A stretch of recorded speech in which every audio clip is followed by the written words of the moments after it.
earlier this week, you reported on some backlash stirring inside CNN. In the wake of Charlie Kirk's death, CNN correspondent Mina Durson went to Arizona ahead of the funeral and interviewed folks who knew Charlie Kirk. In this case, they interviewed the notorious conspiracy theorist Jack Posobiec for the piece, giving him a pretty big platform to speak about Charlie Kirk. Notably, this piece, which aired on the Aaron Burnett's Out Front program, the 7 p.m. hour on CNN, did not include any background on who Posobiec is, what he is actually best known for. He is the conspiracy theorist best known for promoting the Pizzagate conspiracy theory, this vile theory about children and Hillary Clinton and Washington. It's junk on the internet, and other dangerous claims around COVID. And he's a notorious online troll. This piece notably omitted all of that background history and instead just portrayed him as a friend of Charlie Kirk's. That did not sit well with people inside the network when they saw this thing air. What did you hear after this? Well, there was significant backlash inside the network. A number of senior journalists complained to Virginia Mosley, who is the executive editor in charge of all of editorial at CNN, and other network leaders were also made aware of how bad this looked for CNN to put Jack Posobiec, of all people, in such soft light in prime time, and then to distribute that interview, which was really, Posobiec really loved. He actually clipped it himself and posted it on his social platforms because, it made him look like he was being like a serious person on CNN. And so CNN distributes this on its website, on its social platforms, and it looks really, really bad. And I think that maybe, I don't know actually how this went through, because the correspondent, had she just Googled who Jack Posobiec is, the Wikipedia page is quite thorough. So if you just did the most basic search, just went on his Wikipedia page, it is the entire top part of his Wikipedia, the main part that describes someone, is he is an alt-right, conspiracy theorist who has a history of promoting misinformation on a variety of topics, has engaged in anti-Semitic behavior, has done a whole bunch of terrible things. So I don't know how she didn't know who he was or realize that. And I think it's questionable whether you want to even interview someone like this and put them on CNN. But let's say you do. How does the background not get included in there? And how is she not questioning Posobiec on his views if they're talking about divisiveness in American politics and engaging in good faith, thoughtful, spirited debate about some of these issues that face the country? How do you not ask Posobiec, well, have you contributed to that yourself? Haven't you promoted conspiracy theories? In one case, someone pointed out to me inside CNN, Jack Posobiec did the echo. Remember when people were doing the echoes to call out Jewish people in the media? So they would put these the echo symbols around their name. Like little brackets around a person's name. It's hard to describe, but if you Google the echo symbol, it's, I think the Anti-Defamation League has a pretty good example of what it is and the history behind it. But Jack Posobiec did that for Wolf Blitzer and put Wolf Blitzer in the echo symbol, calling out that he's a Jewish person in media. Obviously, don't need to explain what he was going with or trying to convey there. Anyway, he's done a lot of terrible things. How is Jack Posobiec not called out for this stuff in the interview? How is it not brought in the background? How did this go through CNN standards and legal and fact-checking review without someone saying we got to put this stuff in there? How did the show not decide hey, maybe we should put this stuff in there? Why was this greenlit in the first place? Typically correspondents have to pitch the packages to some senior leader who then okays yes, that's a good idea. We should do that package. Typically that's Virginia's deputy inside CNN. So how did that happen? There's a number of questions. This package, any package at a network touches at least a dozen people, probably more. And it seems like no one either said anything or had the wherewithal to say, like, this is not a good idea, or if we're going to do this interview, we have to do it in a very specific way. And it generated backlash. Jake Tapper, obviously a major anchor at CNN, complained about it, particularly because of the anti-Semitic behavior Posobiec had engaged in, and with specific regard to CNN's own talent.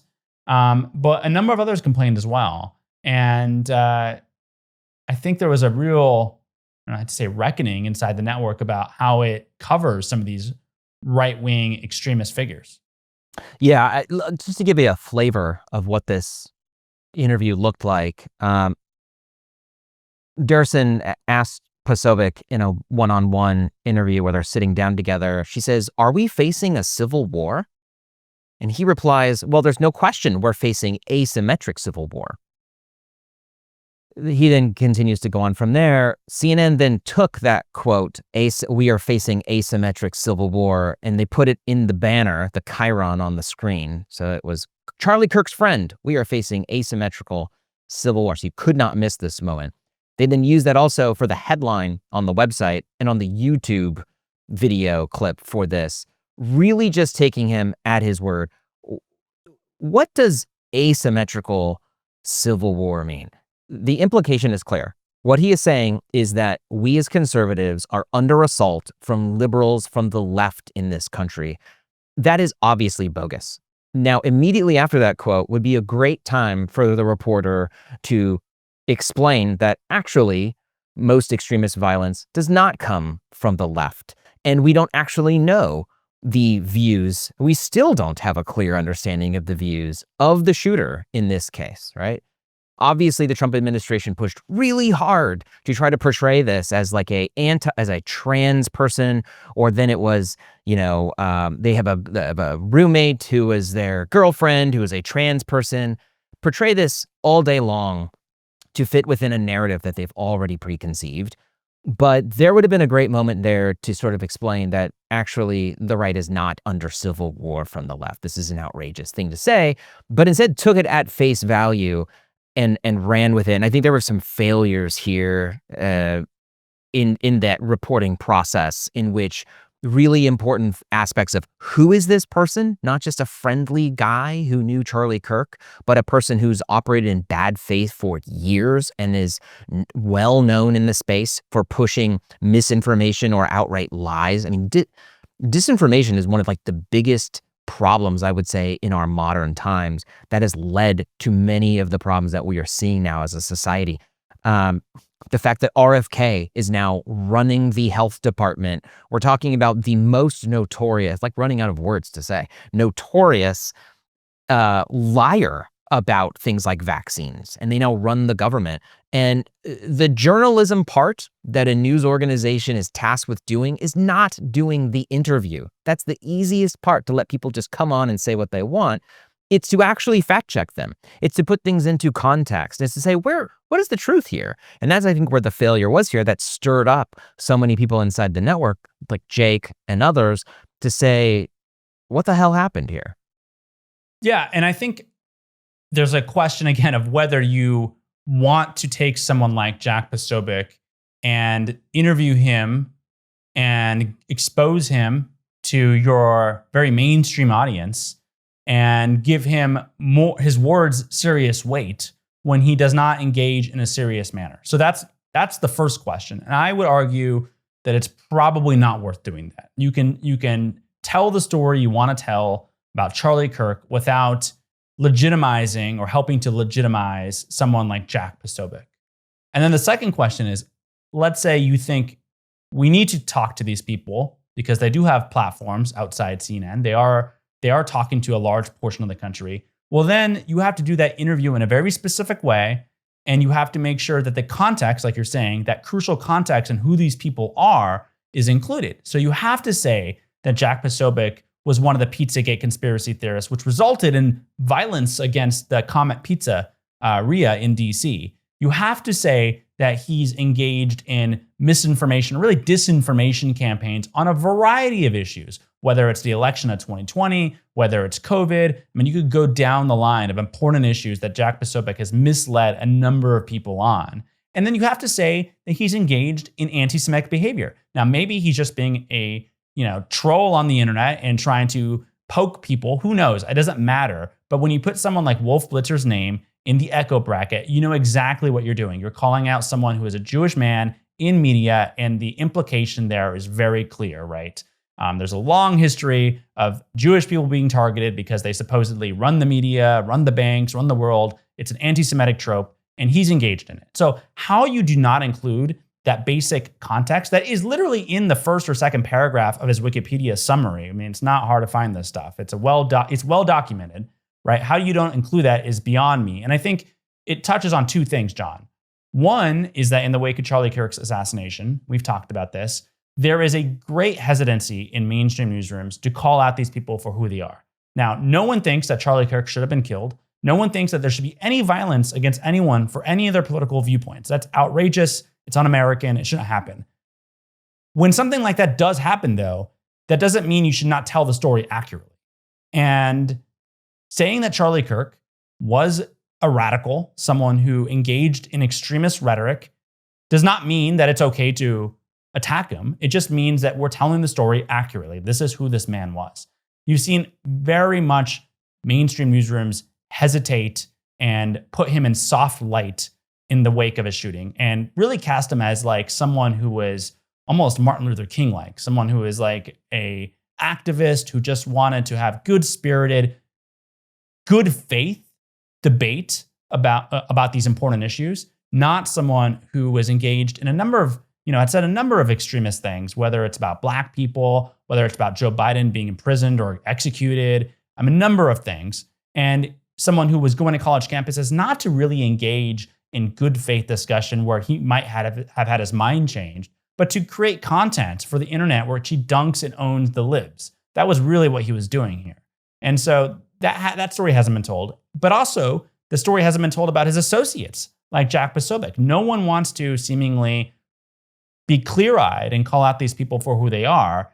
And I think that's actually misleading the American people about what's happening in this country. And if you don't understand the information ecosystem, if you don't understand how people are getting their news and information, then you really don't understand how Donald Trump and all his cronies have come to power to run the government. You can't understand how RFK is the head of the Health and Human Services if you do not understand our poisoned, toxic-filled information ecosystem. And this is a story that the media, bizarrely, years and years into Trump, continues to miss. I don't know if it's because they don't get it or because they're too afraid, but for whatever it is, it's not giving an accurate picture to the public about what's happening in our country. Well said. I think it's true. The media is still continuing to struggle with this issue years later. It's difficult. A lot of these online, especially far-right environments are rich with irony, with inside jokes, and a lot of times these characters will like to hide their views under the guise of I'm just joking. But even though it's quite clear that that joke is just a light veil, a cover for what they're actually saying and what they're actually doing. And Posobiec knows what he's doing. And he's been elevated on the right in the meantime, given, shows on far right platforms.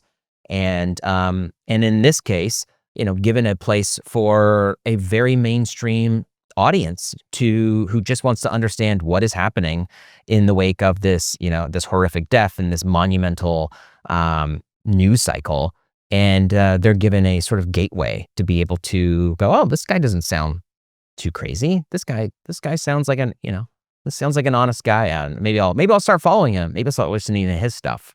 And it's easy to see how people go up the ladder into these environments. So I would say though, it's not super difficult, right? It's not like Google does not exist.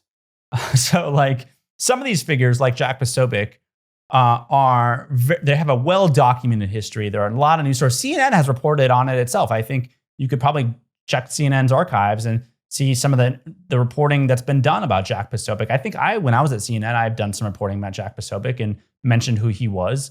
It's not hard to find this information on some of these major characters. I do think, though, that people who are running newsrooms, newsroom leaders, key editors, correspondents, they don't and this has to change, but they don't really live in the online space the way you and I do, in the way that a lot of other reporters do.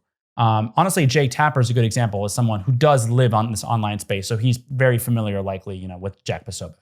And he remembers the things, the heinous and the horrible things that he's done on the internet. But so many newsroom leaders, so many top anchors, they don't scroll the internet. They don't check politics, TikTok or Instagram. They're not on YouTube. I don't know if it's an age thing or if it's just they don't feel like they need to do that or whatever it is, but it's very hard to understand where we are as a country if you're not in the battlefield yourself, right? If you're not in this online information war and battlefield, you just don't understand what's happening there. And I think a lot of senior leaders at newsrooms are completely removed from what's actually happening on the internet. And so they miss how movements are born. They don't understand how people are radicalized. Their kids do. Their kids are on it, right? But they are not. And I think that means that some of the coverage completely misses the mark on what's happening. I think actually if you took, some younger people, they would probably have a much better understanding on who Benny Johnson is, who Charlie Kirk is, who Jack Posobiec is, because they see them in their feeds. And I'm not sure that the senior leaders at CNN, or we should also mention CBS News, which also did this really shameful interview with Jack Posobiec. Major Garrett did it. Just complete softball interview. Terrible. They think they also label him as a friend of Charlie Kirk. These people, I guess, are not in this space. I don't know what it is, but it's irresponsible at this point because this is how our culture and information environment is being shaped. It's being shaped on these online platforms. And if you're not paying attention to what's happening there, then you're really not doing your job as a journalist. And if you do know here's the thing. So it's possible that a lot of leaders maybe just don't pay attention and don't know. But if you do pay attention and you do know, and you still don't call out these people for who they are, that is even probably worse, right? That is a dereliction of duty.